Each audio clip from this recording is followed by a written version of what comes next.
जे शिक्षण क्षेत्रात कमी नाही. आता ही शाळा बघा ना तुम्ही, म्हणजे एक व्हिज्युअली प्रकारे सिटीमध्ये शाळा नसेल, एवढी स्वच्छ आणि सुंदर. तर त्याच्यावरती केलेलं नक्षी काम बघा तुम्ही, खूप सुंदर वाटेल लांबूनच एवढं. व्यवस्थित शेती लागवड होऊन व्यवस्थित त्याला जीव पण पकडलेला आहे आणि आता त्याची वाढ होते, ग्रोथ होते हळूहळू व्यवस्थित. आणि याला खत म्हणजे आमचं नॅचरली शेणखतच मुंडका घ्यायला लागतो. आणि त्याला ते साडी वगैरे बांधून ती झोळी म्हणतो नाही का आपण, ती झोळी करून 4 लोक असं खांद्यावर घेऊन आम्हाला पेशंट या रस्त्याने खाली उतरावं लागतं. खाली उतरावं लागतं. तेव्हा छोट्या रस्त्यातून म्हणजे बळ येतं. त्याचा खरा मोलाचा वाटा या चुलीचा आहे. कारण मित्रांनो, हे नॅचरली जेवण एवढं चविष्ट आणि आपल्या शरीरासाठी. नमस्कार, महाराष्ट्र आपल्या ब्लॉगमध्ये आपल्या सर्वांचं मनापासून स्वागत. आजचा ट्रॅक नंबर 2. आम्ही ट्रॅक नंबर 2 म्हणजे आता माथेरानच्या पायथ्याशी असणार एक आदिवासी वाडी धनगरवाडा आहे, तिथलाच ट्रॅक घेतोय. तिथलं जीवन जगजीवन त्यांचं कसं, त्यांचं जीवन जगणं कसं आहे, या सर्वांची माहिती घेण्यासाठी आज चालू आपण धनगरवाड्याला. तिथलं तुम्हाला सर्व म्हणजे जी घरं, त्यांचं येणं जाणं कसं असतं, हे सगळ्या सोयीस्कर माहिती तुम्हाला आम्ही तिथे जाऊन देतोय. तर आता भेटूया या प्रवासामध्ये धनगरवाडा, माथेरानच्या पाठीशी जमलेलं बसलेलं धनगरवाडा.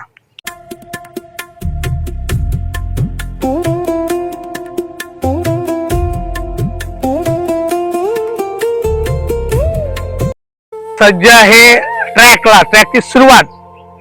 श्री स्वामी समर्थ महाराज की, श्री स्वामी समर्थ महाराज की, वंदे वंदे.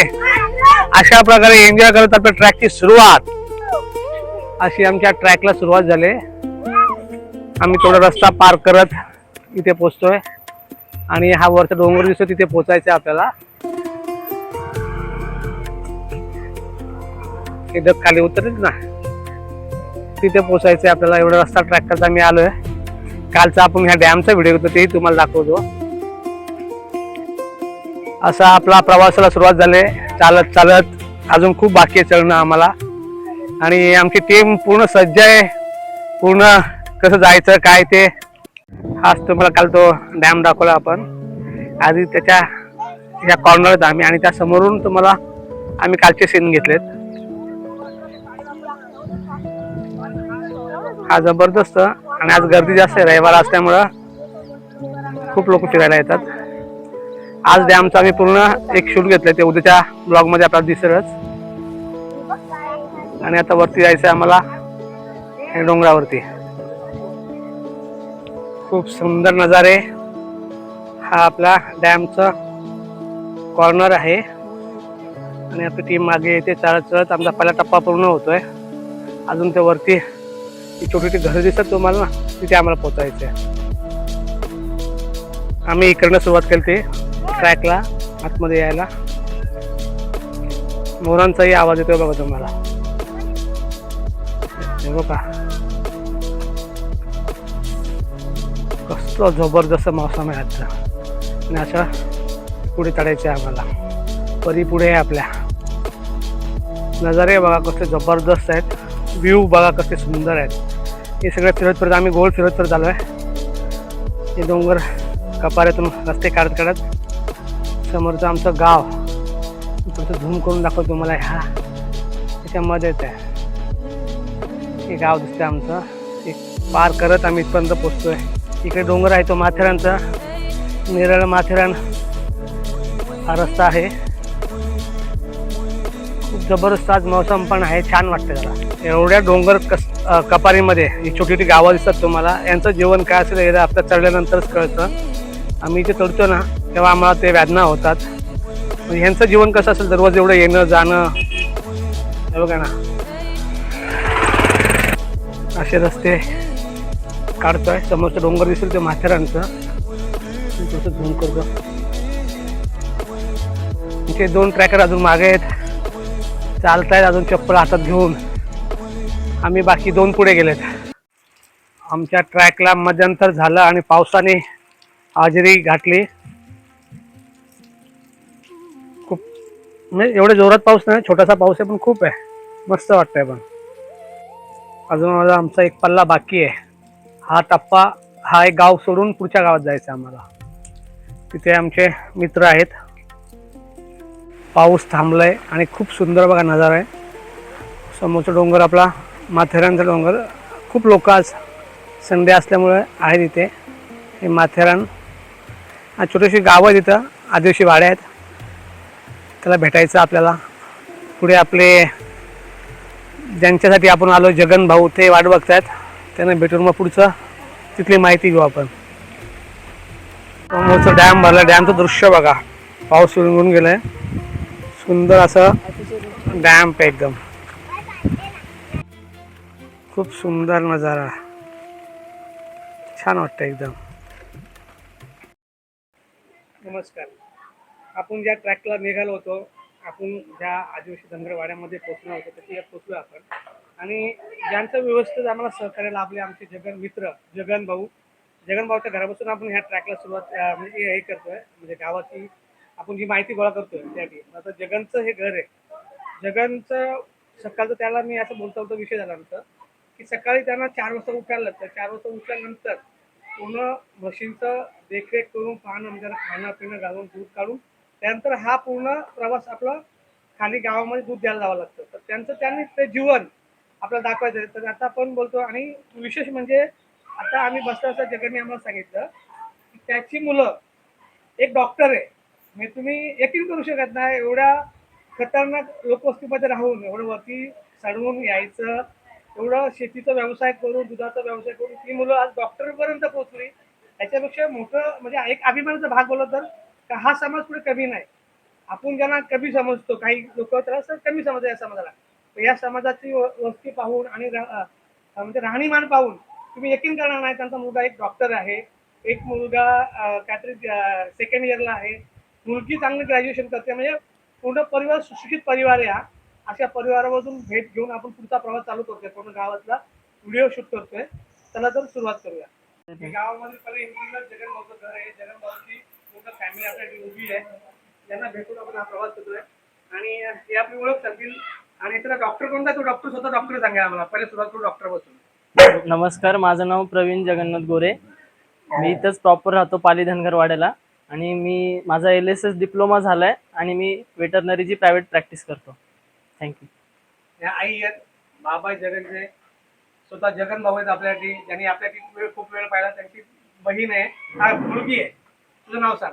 माझं नाव भावना गोरे आणि मी आता 10th इयर मध्ये शिकते. आणि ही जबरदस्त कबड्डीपट्टू आहे. तालुक्यामध्ये तिने चांगलं नाव कमवलंय कबड्डीमध्ये. दादा तुझं नाव? वैभव गोरे. वैभव गोरे. ग्रॅज्युएशन कम्प्लीट करतो लास्ट इयर. बघा वैभवनी बहुतेक मला मॅरेथॉन मध्ये भाग घेत होता काय? हो, मॅरेथॉन मध्ये पण घेतो आणि मी भरतीची पण तयारी करतो. अच्छा, माथेरान मॅरेथॉन मध्ये भाग घेऊन आणि तो पोलीस भरती ते ट्राय करतोय. म्हणजे एवढं शिक्षण जबरदस्त हार्ड वर्क असताना हे सगळं घ्यायचंय. घरातला सगळ्यांना एकत्र घेऊन हा प्रवास करतात दररोजचा.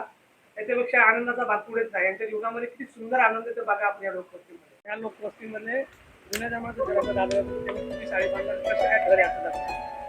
तर हे म्हणजे हे स्ट्रक्चर आहे घरांचं. हे फार पूर्वीपासून आहे. कारण जे गरीब मागासवर्गीय लोक वगैरे राहायची पूर्वी इकडे गावात, तर गावात दळणवळणाचं साधन नव्हतं. खूप कॉस्टली गोष्टी आणून घर बांधणं तेवढं शक्य नव्हतं. त्याच्यामुळे इथल्याच नैसर्गिकरित्या या कारव्यांचा वापर करून ते घराची बांधणी, त्याला व्यवस्थित बांधून आणि वरून कौलांचं छप्पर घालून हे असं व्यवस्थित बांधलं जायचं राहणीमानासाठी. राहण्याचं ठिकाण केलंय. पहिले ही स्वतः राहायची आहे. ह्या कारवीचं घर आहे आणि या कारवीच्या घरातून जीवन काही सुरुवात केली. आज कारवीच्या घरापासून आमच्या कॅमेरामॅनला सांगतो ह्या घरात राहायला गेले. हा घर त्यांनी स्वतःच्या डोक्यावरती वीट दगड आणून हा घर उभा केला. म्हणजे बघा ना आज लोकांचं जीवन कसं बदलतंय. आपण आदिवासी भाग बोलतो पण आदिवासी भाग खूप शिकलंय, सवरलंय आणि त्याची प्रगती आता दिसते. इकडून समोरून मस्त तिचं एक ओळख पण होती आणि देवाचं चित्र पण वाटलं वाटतं. जुन्या काळातलं दगड आहे. तर स्मशानभूमी होती यांची गावात एंट्रीलाच. आणि बघा थोडंसं देवाचं रूप वगैरे दाखतोय. हे जुनं दगड आहे आणि तो ते लिहिलंय काय ते वाचता येणार नाही. भोजू तुका गोरे. अच्छा, भोजू तुका गोरे यांचे नाव स्मरणार्थ ही हे आहे त्यांचं. आता आम्ही येऊन पोहोचतोय गावाच्या मध्यभागी. हा गावाचा मेन भाग आहे. इथून गावाला सुरुवात झाली किंवा मस्जिद सेंटरला भाग बघू शकतो आपण. इथून सगळी शेती बिती त्याची देखरेख केली जाते. पूर्ण शेती व्यवसाय यांचा जातात. शेती आणि दुधाचा व्यवसाय.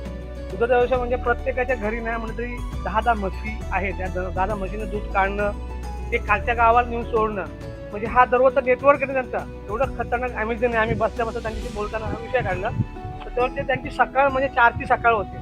ज्यावेळेला आपण साखर झोपत असतो तेव्हा ते लोक त्यांच्या वर्किंगला लागतात. म्हणजे असं जीवन आहे ह्या आदिवासी वाड्यामध्ये. आता पूर्ण वाडा आपण फिरतोय, दादा आपल्याला दाखवतोय. तर हा एक एक गोष्टी आपण त्या टिपत तुम्हाला मी पूर्ण त्या गोष्टी शेअर करतो. ही पूर्ण गावाची शेती आमची, म्हणजे इकडून जे पूर्ण मध्यस्थी आहे गावाची, इकडून हा शेतीचा भाग चालू झाला आणि आताच रिसेंटली सगळं शेतीचं काम झालेलं आहे आणि व्यवस्थित शेती लागवड होऊन व्यवस्थित त्याला जीव पण पकडलेला आहे आणि आता त्याची वाढ होते, ग्रोथ होते हळूहळू व्यवस्थित.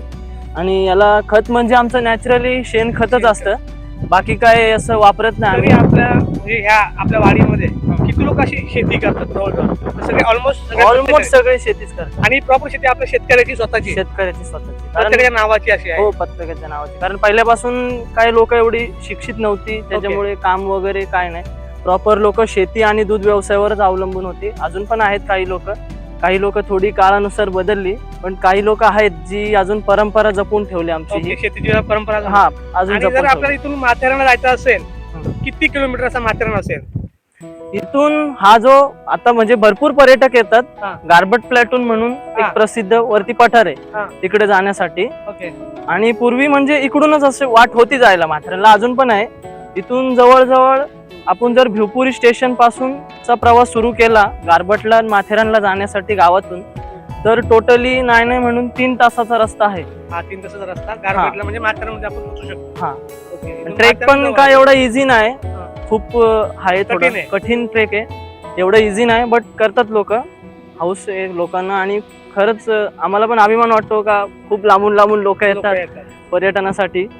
इथे लाईट व्यवस्था वगैरे अशी व्यवस्थित आहे. लाईट व्यवस्थित आहे.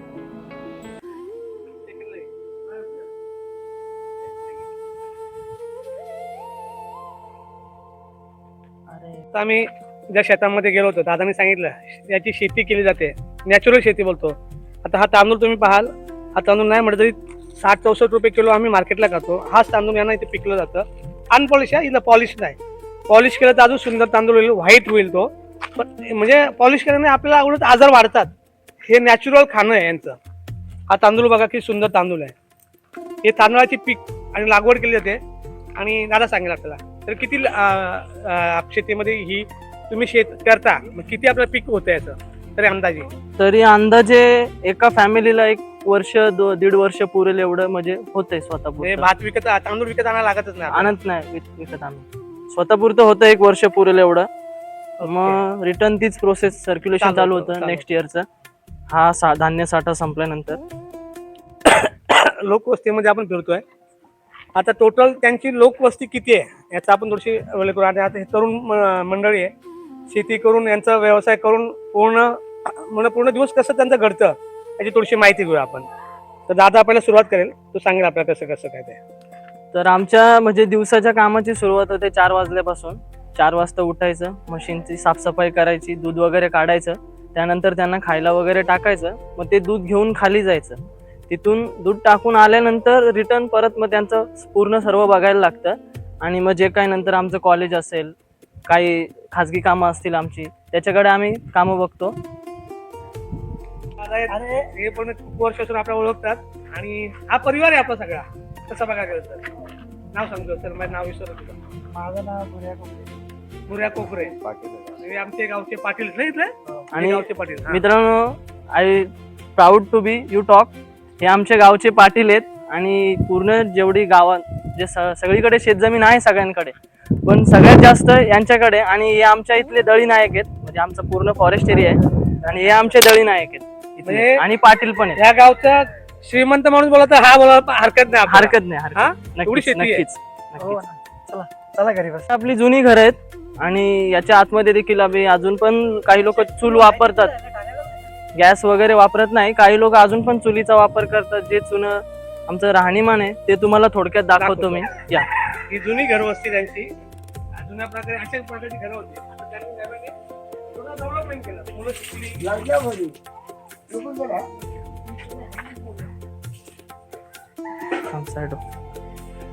घरात फ्रीज पण आहे बघा तुम्ही, म्हणजे हे विशेष आहे की घरात फ्रीज वगैरे म्हणजे सगळी व्यवस्था आहे, अशी कोणती व्यवस्था तुम्हाला कमी नाही.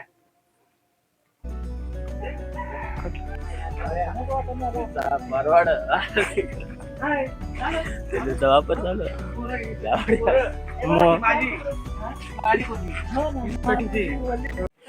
प्रत्येकाच्या घरामध्ये गाडी दिसेल तुम्हाला. म्हणजे हे आदिवासी, आपण काही लोकांचा माइंड आहे की आदिवासी म्हणजे कमी समाज, कमी जातीचा, पण हे बघा त्यांची प्रगती बघा ना तुम्ही. म्हणजे आज आपल्याला ही गाडी पाहता येणार नाही, पण प्रत्येकाच्या घरी एक एक गाडी आहे.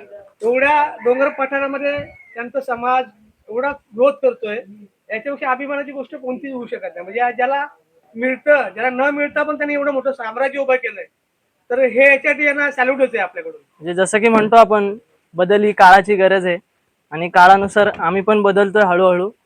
आणि खूप म्हणजे होतोय चेंजेस आमच्यात. खूप मुलं शिकतायत, खूप पुढे जात आहेत, आणि ते करता करता आम्ही आमची पारंपरिक शेती वगैरे सर्व काम पण करतो. आदिवासी वाड्यामध्ये फिरताय पडतं आपण यांच्या जीवनविषयी, म्हणजे यांचा सणवार, जसा आपला गणपती येतो, दिवाळी येतो, दसरा येतो, आपण प्रत्येक सण साजरे करतो, तसे त्यांचे सण कोणते कोणते आपण त्या विषयावरती येऊ. कारण आपण प्रॉपर दाखवतोय यांचं लोक जीवन. म्हणजे आदिवासी धनगर समाज, हा धनगर समाजाचं कोणते कोणते सण होतात याच्याविषयी आपण दादाशी चर्चा करूया. धनगर समाजाचा सण सांगायचं झालं तर एकदा खूप मोठा सण असतो आमचा, जी आपली वार्षिक दीपावली असते, जिथे आपण दिवे वगैरे म्हणजे आपला तो पूर्ण हे असतो. त्याच्यानंतर 1-1.5 महिन्यानंतर समथिंग डिसेंबर आसपास तिथीनुसार ती आमची दीपावली येते. ओके. ज्यामध्ये आम्ही सकाळपासून जी आमची घराची स्वच्छता असते, सारवण वगैरे जुन्या म्हणजे पद्धतीने सारवण वगैरे काढून आमच्या गाई म्हशी धुवून त्यांचं संध्याकाळी पूजन केलं जातं, त्यांची आरती वगैरे ओवाळून. आणि मग आम्ही त्यांची आरती ओवाळून एक छोटासा लाकूड घ्यायचं, त्याच्यात वाटी लावायची खोबऱ्याची, त्यात तेल आणि वाट टाकून तो दिवा पेटवून ती ज्योत आम्ही पूर्ण घरात फिरवतो. ओके. आणि मग जिथे आमचा शेण साठा आहे म्हशींचा, मशीनचं. ओके. तिथे जाऊन लावतो आम्ही ती. अच्छा. आणि मग त्यात एक म्हणण्याचं असं म्हणजे म्हणतात जुने लोक, दिन दिन दिवाळी गाई म्हशी ओवाळी. ओके. हा, मग त्याचा उदयच तुमचा तिथून झाला असं मला हरकत नाही. हा, तिथूनच झालाय. आता आपण यांच्या घरामधले दररोजचं धान्य, धान्य पिकतं आणि ते शिजवलं जातं, म्हणजे नॅचरल पद्धतीने. यांच्याकडे कोणती गॅसची व्यवस्था नाही होत. म्हणजे आपण जो जेवण गॅसवर पेटवलं जातं, गॅसवर केलं जातं, यांच्यात तसं काही नाही. यांची साधी चुलीची पद्धत आहे, ती आपण पाहतोय. हे बघा, ही आपली जुन्या पद्धतीची चूल आहे. याच्यावर बघा ही लाकडं आणि ज्या आपण गौऱ्या म्हणतो, शेणगौरी, ह्या अशा सुकून त्यात टाकून ते पेटवलं जातं. आणि मग त्याच्यावर हे असं धान्य शिजवलं जातं. बघू शकता तुम्ही. म्हणजे अजूनही आम्ही जुन्या पद्धतीनेच धान्य, म्हणजे यांचं खाणं म्हणजे नॅचरल खाणं बोलतो ना. आणि नॅचरल खाणं म्हणजे कष्ट करण्याची ताकद त्यांच्यात येते, तेव्हा हे बल आहे. कारण हे म्हणजे आरोग्याला हानिकारक गोष्ट नाही, आरोग्याला धनसंपत्ती म्हणतो ना आपण, ती आहे. म्हणजे ह्या जंगलाची झाडं आणि हे गौरीचं म्हणजे एक राख तयार करून वगैरे हे जेवण केलं जातं. म्हणजे म्हणून आपण नॅचरल गॅस तयार करतात त्या प्रकारे. आणि यांच्याकडे गॅसची व्यवस्था नाही, म्हणजे यांना गरज पण पडत नाही याची, कारण एवढं त्यांच्याकडे साठा आहे का ती अजून 2-4 वर्ष कसं काढू शकतो. ही जी दिवसाची कामाची सुरुवात, जी आमची कष्टाची सुरुवात असते, आणि जे कष्ट करत असताना जे आम्हाला बळ येतं, जे अंगात आमच्या धमन्यांमध्ये बळ येतं, त्याचा खरा मोलाचा वाटा या चुलीचा आहे. कारण मित्रांनो, हे नॅचरली जेवण एवढं चविष्ट आणि आपल्या शरीरासाठी खूप उपयोगी आहे, हेल्दी आहे. त्याच्यातूनच आम्हाला ती काम करण्याची ताकद येते. त्याच्यामुळे आम्हाला गॅस वगैरे यूज करत नाही, आम्ही जुन्या पद्धतीनेच अजूनही जेवण बनवतो आम्ही.